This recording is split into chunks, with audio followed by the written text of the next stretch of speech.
इस वीडियो में आज हम जैन साहित्य के बारे में पढ़ेंगे। यह टॉपिक भी बहुत महत्वपूर्ण है, यहाँ से भी बराबर सवाल पूछा जाता है। शुरू करते हैं। सबसे पहले आपको जैन साहित्य की विशेषताओं के बारे में जानना है। यहाँ पे मैंने कुछ विशेषताओं का उल्लेख कर दिया है, इसके अलावा भी 2-3 विशेषताएं उसे आप देख लेना। लिखा है अधिकांश रचनाएं अपभ्रंश भाषा में लिखी गई।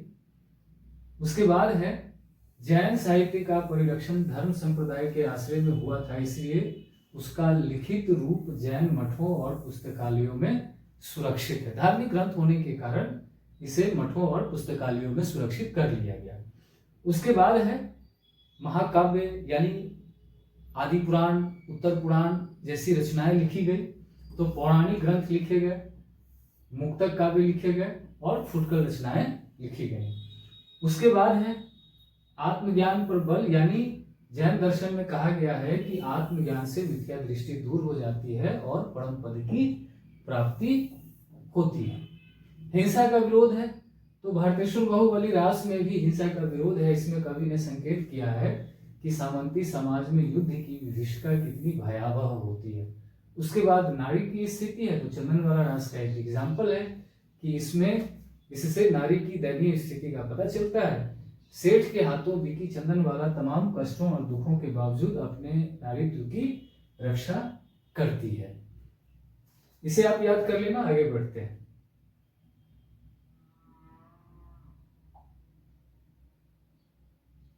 अब है पहले कवि। टोटल 10 कवि हैं जैन काव्य में, जिसमें 6 तो नाम भर के लिए हैं, बाकी 4 जो है बहुत महत्वपूर्ण है। उन चारों कवियों को आप अचार की तरह चाट जाना, वहीं से सवाल पूछे जाते हैं। पूछने के लिए तो कहीं से भी आपसे पूछ सकता है, लेकिन 4 कवि महत्वपूर्ण है। 6 में से 4 आपको अनिवार्य रूप से याद हो। 6 तो बस नाम भर के लिए, नाम है, रचना का नाम है तो कवि का नाम और उनकी रचना का नाम आपको याद रखना है। उसमें एक तो यही है जो इंदु ही है। तो नंबर 1 है। जो बाकी के 6 कवि हैं मैं उसकी बात कर रहा हूं। जो महत्वपूर्ण 4 कवि हैं उनका नाम अभी आएगा। जो हिंदू कहते हैं परमात्मा योग वेद शास्त्र से नहीं जाना जा सकता, निर्मल ध्यान द्वारा उनकी अनुभूति की जा सकती है। यानी परमात्मा को आप वेद से, योग से, शास्त्र से नहीं जान सकते। 2 रचनाएं हैं योग सार, परमात्मा प्रकाश, तो हम लोग याद करते थे जो योग करता है, जो हिंदू योग करता है उसे परमात्मा का प्रकाश मिलता है। कोडिंग है, चाहो तो कोडिंग के जरिए याद कर लो, नहीं तो 2 ही रचनाएं हैं योग सार, परमात्मा प्रकाश, इसे ऐसे ही याद कर लो। यहाँ पे मैंने ऑलरेडी कोडिंग पहले से लिख दी है, लेकिन यह कोडिंग इन्हीं दोनों रचनाओं पर आधारित है। इसमें कवि का नाम शामिल नहीं है। कवि का नाम आप शामिल करोगे तो आप नई कोडिंग बना लो कि जो योग करता है उसे परमात्मा का प्रकाश मिलता है। आगे बढ़ते हैं।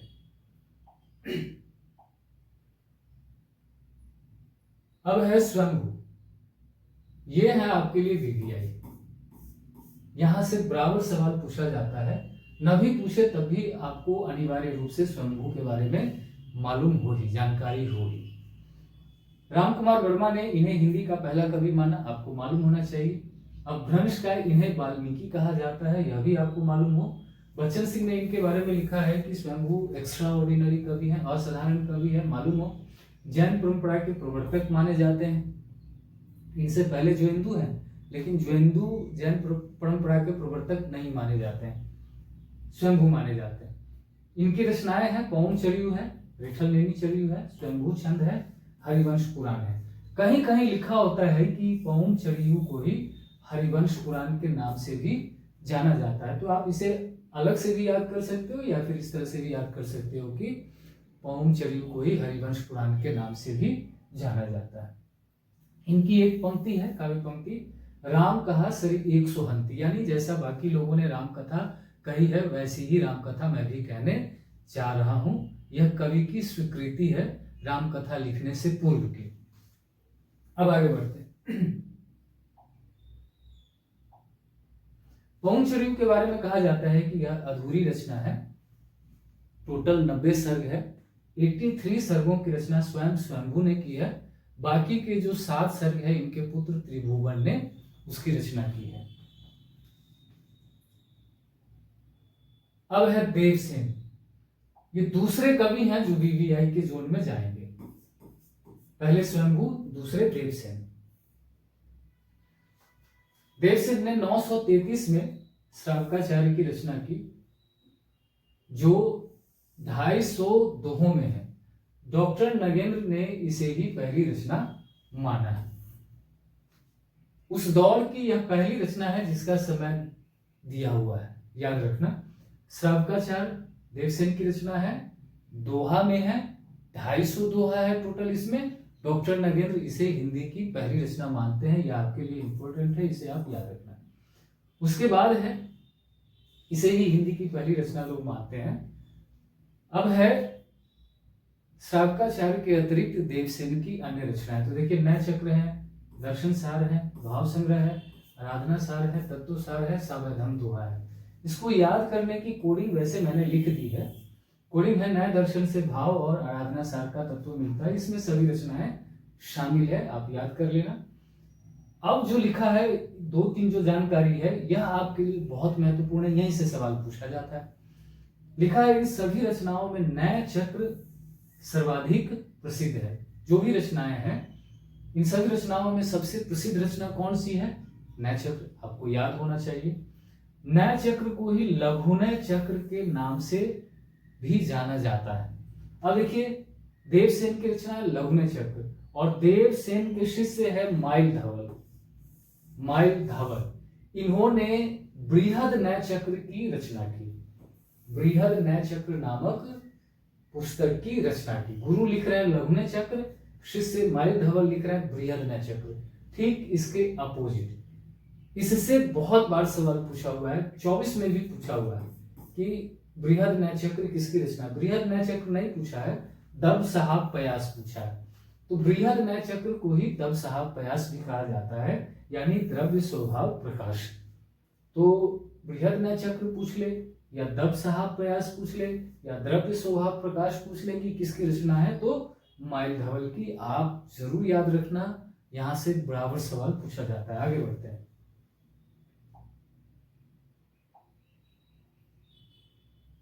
पुष्पदंत, तीसरे कवि आपके लिए जो बहुत महत्वपूर्ण है, वीवीआई वाले तीसरे कवि है स्वयंभू, देवसेन, पुष्पदंत। एक कवि और है, आगे मैं नाम उनका बताऊंगा। शिव सिंह सेंगर इन्हें हिंदी का पहला कवि मानते हैं, आपको याद हो। इन्हें भाखा की जड़ भी कहते हैं, शिव सिंह सेंगर ही। पुष्पदंत के बारे में बच्चन सिंह ने लिखा है, पुष्पदंत का स्वभाव अक्खड़ था, उनमें सांप्रदायिकता का आग्रह भी अधिक था। इस तरह से अधिक था, या उनमें सांप्रदायिकता का अतिरिक्त आग्रह भी था। बच्चन सिंह का एक कथन है, स्वयंभू की सहृदयता पुष्पदंत को नहीं मिली थी। 2 कथन है, दोनों बहुत महत्वपूर्ण कथन है, आप जरूर याद रखना। इससे कवि के स्वभाव के बारे में हमें पता चलता है। जैसे भक्ति काल में केशव दास के स्वभाव के बारे में आचार्य रामचंद्र शुक्ल जी के कथन से हमें पता चलता है, वैसे ही यहाँ पे पुष्पदंत के बारे में हमें बच्चन सिंह के कथन से पता चलता है, उनके स्वभाव के बारे में। पुष्पदंत ने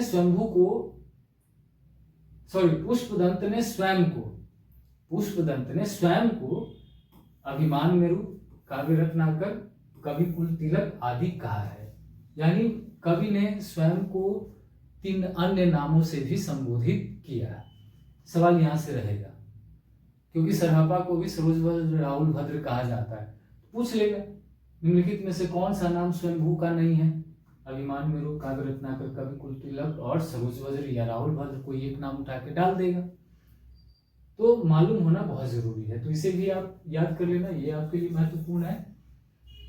पुष्पदंत ने कहा है कि वाल्मीकि और व्यास ने लोगों को गुमराह किया है। कैसे?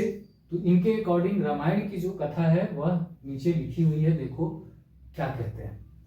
पुष्पदंत ने रामायण की कथा को उलट पुलट कर रख दिया है। उनके अनुसार राम की माता का नाम सुबला था, लक्ष्मण कैकेयी के पुत्र थे, राम 8 पत्नियों के पति थे, सीता मंदोदरी के गर्भ से पैदा हुई थी, अनिष्टकारी रावण ने उन्हें मिथिला में छोड़ दिया था, बाली और रावण को लक्ष्मण ने मारा, राम पीत वर्ण के थे, लक्ष्मण श्याम वर्ण के, आदि आदि। पुष्पदंत के अनुसार रामायण की कथा यह है। ये मानते हैं कि वाल्मीकि और व्यास ने लोगों को गुमराह किया। व्यास महाभारत के रचयिता है और वाल्मीकि ने रामायण लिखी है, तो इनके अनुसार दोनों कथा जो है वह गलत है, सही कथा यह है। बहरहाल आगे बढ़ते हैं।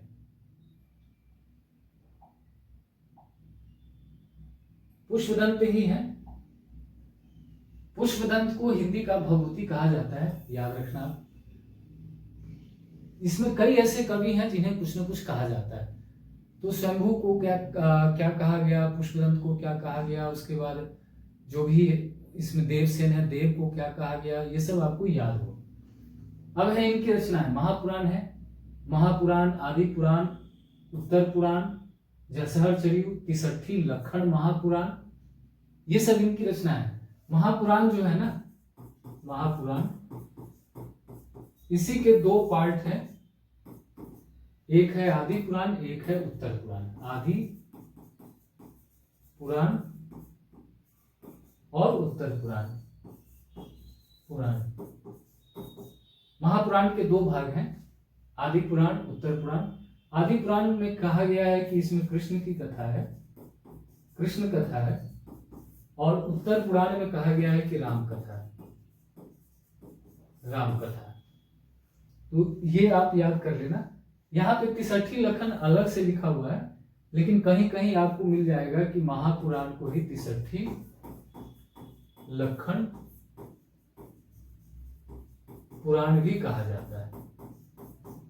तो बिल्कुल वैसे ही है जैसे स्वयंभू के यहाँ है, पौम चड़ियू को कहीं कहीं हरिवंश पुराण भी कहा गया है, वैसे ही महापुराण को कहीं कहीं तिसठी लखन महापुराण भी कहा गया। तो अलग से याद करने का मन हो अलग से याद कर लेना। इसी रचना को इस नाम से भी जाना जाता है, इस तरह से याद करना हो तो इस तरह से याद कर लेना। इनकी एक काव्य पंक्ति है, तो यहां से सवाल पूछता नहीं है, तो इसे आप चाहो तो याद कर लेना, नहीं तो छोड़ देना। इतनी महत्वपूर्ण काव्य पंक्ति नहीं है। आगे बढ़ते हैं।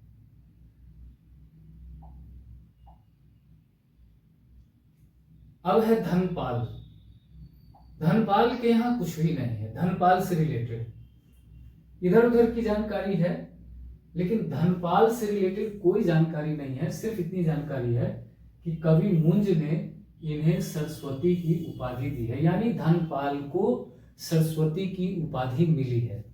इनकी एकमात्र रचना है वह है भविष्यत कहा, जो बहुत फेमस है। आपको याद होना चाहिए कि भविष्यत कहा किसकी रचना है, धनपाल की। 6 कवि ऐसे हैं जिनका नाम और उनकी रचना का नाम हमें सिर्फ याद रखना है।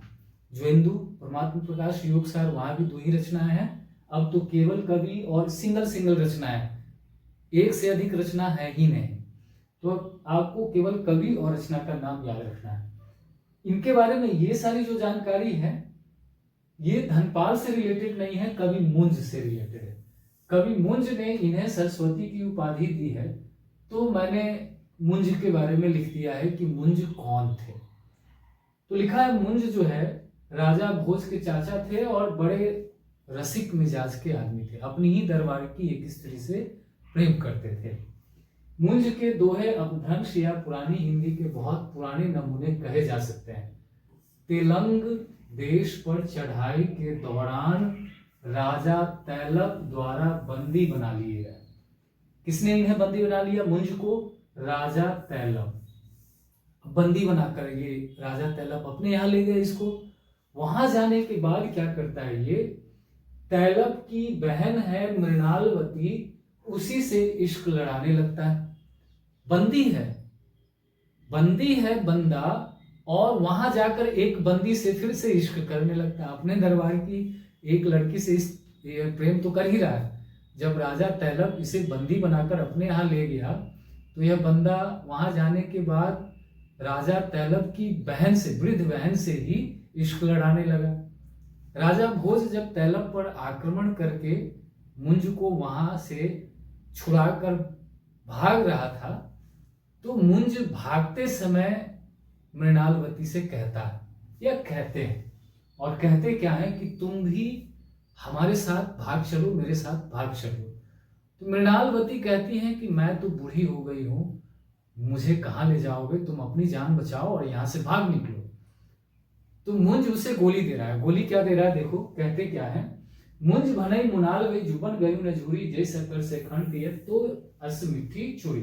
यानी मुंज मृणालवती से कहता है कि मुंज भनई मुनाल गई, मुंज ने मृणालवती से कहा जुबन गई नजूरी, तुम्हारा यौवन अभी झुराया नहीं, यानी तुम बूढ़ी नहीं हुई हो, जय शक्कर से खंड थी तो इस मीठी चूड़ी, शक्कर को आप 100 खंडों में तोड़ दो तब भी उसका स्वाद मीठा ही रहेगा।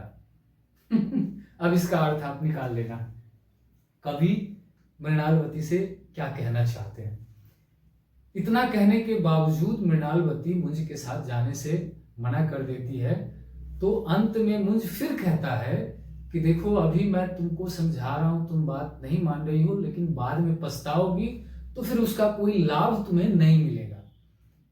तो कहते क्या है देखिए, जा मती पछई संपजई सा मती पहली हुई, मुंज भनई मुनाल गई, मुंज ने मृणालवती से कहा विघ्न न बैठे कोई, फिर किसी को विघ्न नहीं होगी, बाधा नहीं होगी। यानी जो मती पीछे काम करती है वही मती अगर पहले काम करे तो मुंज मृणालवती से कहते हैं फिर किसी को कोई बाधा दिक्कत नहीं होगी। यानी अब पछताए होत क्या जब चिड़िया चुग गई खेत, कहावत आपने सुनी होगी। तो पछताने से बेहतर है कि पहले आप अपनी बुद्धि का इस्तेमाल कर लो। तो जो बुद्धि हमारी बाद में काम करती है, अगर वही बुद्धि पहले काम करे तो फिर किसी भी व्यक्ति को कोई दिक्कत नहीं होगी। यही मुंज कह रहे हैं मृणालवती से। लेकिन फिर भी मृणालवती मुंज के साथ नहीं जाती है, मुंज को राजा भोज के साथ भागना पड़ता है। अब बढ़ते हैं आगे। हेमचंद्र है ये कवि आपके लिए महत्वपूर्ण है।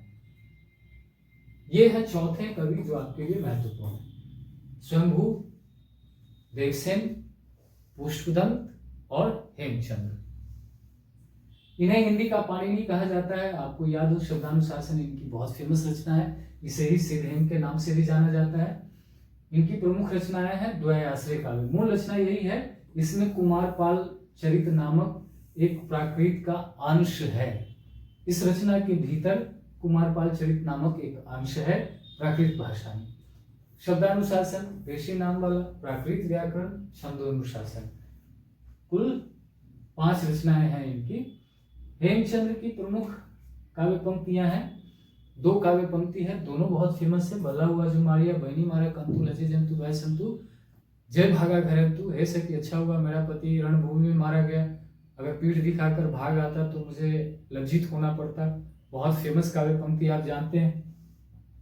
उसके बाद है पीयू संग में कौ निदर, यानी पिया साथ में हो तो नींद का, चाहे वो भौतिक रूप से हो या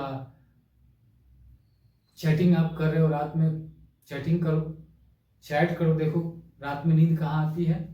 तो चाहे आप शरीर उपस्थित हो या मोबाइल के जरिए, नेटवर्क के जरिए एक दूसरे से जुड़े हो, नींद नहीं आती। तो पीयू संग में कौ निदरी, पिया संग में हो तो नींद का, नींद किसे, नींद कैसे आएगी, किसी भी तरह से आप कह सकते हो। अब आगे बढ़ते हैं। मुनीराम सिंह है, पूछा हुआ है पेपर में 23 या 24 में ही पूछा हुआ है कि सर्वाधिक रहस्यवादी जैन कवि कौन है। मुनीराम सिंह ही है। इनकी एकमात्र रचना है पाहुड़ दोहा, इसमें मूर्ति पूजा का खंडन किया गया है। वही लिखा है कि सर्वाधिक रहस्यवादी जैन कवि माने जाते हैं मुनीराम सिंह। आगे बढ़ते हैं।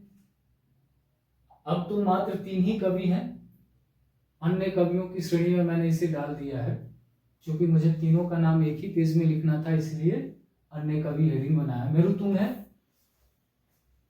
तो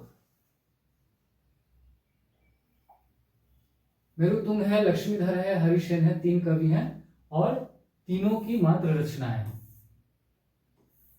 मेरुतुंग की रचना है प्रबंध चिंतामणि, लक्ष्मीधर की रचना है प्राकृत पैंगलम, हरिसेन की रचना है धम्म परीक्षा। धम्म परीक्षा में इन 3 कवियों के पद शामिल है। तो पूछा जा सकता है कि धम्म परीक्षा में निम्नलिखित में से कौन से कवि शामिल नहीं है, तो उसके लिए आप इन तीनों कवियों का नाम याद कर लेना। क्या पता पूछ ले, ना भी पूछे तब भी आप याद रखना कि धम्म परीक्षा में स्वयंभू है, पुष्पदंत है और चतुर्मुख है। एक नाम और डाल देगा, गौर कर देगा और पूछ लेगा कि बताइए इस रचना में किस कवि के पद शामिल नहीं है, कौन सा कवि शामिल नहीं है। तो इस तरह से आप याद कर लेना। अब जो है 10 जो जैन कवि है टोटल, उसमें देखिए 4 जो है वह है स्वयंभू, देवसेन और पुष्पदंत और हेमचंद। इन्हीं चारों को आपको रटना है अच्छे से। उसके बाद 6 कवि हैं। 6 कवि में स्वयं जोइंदू है, पहले जोइंदू है, फिर उसके बाद है धनपाल, उसके बाद है मुनीराम सिंह,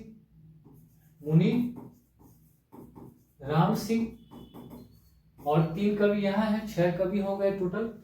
इन सभी कवियों को क्रम से याद करने के लिए आप एक कोडिंग याद कर सकते हो। और कोडिंग क्या है? कोडिंग आप लिख लो। कोडिंग है जो स्वयं देव पर पुष्प चढ़ाओगे तो धन मिलेगा। जो स्वयं देव पर पुष्प चढ़ाओगे तो धन मिलेगा। हे राम मेरे श्री हरि। इसमें सभी 10 जैन कवियों का नाम शामिल है। जो से जोइंदू, स्वयं से स्वयंभू, देव से पुष्पदंत, पुष्प से पुष्पदंत, धन मिलेगा, धन से धनपाल। 5 कवि ऊपर हो गए, 4 नीचे। हे से हेमचंद, राम से मुनीराम सिंह, मेरे से मेरुतुंग, श्री से श्री लक्ष्मीधर, हरि से हरिसेन। हे राम मेरे श्री हरि। सभी कवियों का नाम है। सिर्फ एक वाक्य आप याद रखो, जो स्वयं देव पर पुष्प चढ़ाओगे तो धन मिलेगा, हे राम मेरे श्री हरि। आपको सभी कवियों का नाम क्रम से याद हो जाएगा। क्रम से बराबर सवाल पूछा जाता है, इसे आप याद कर लो।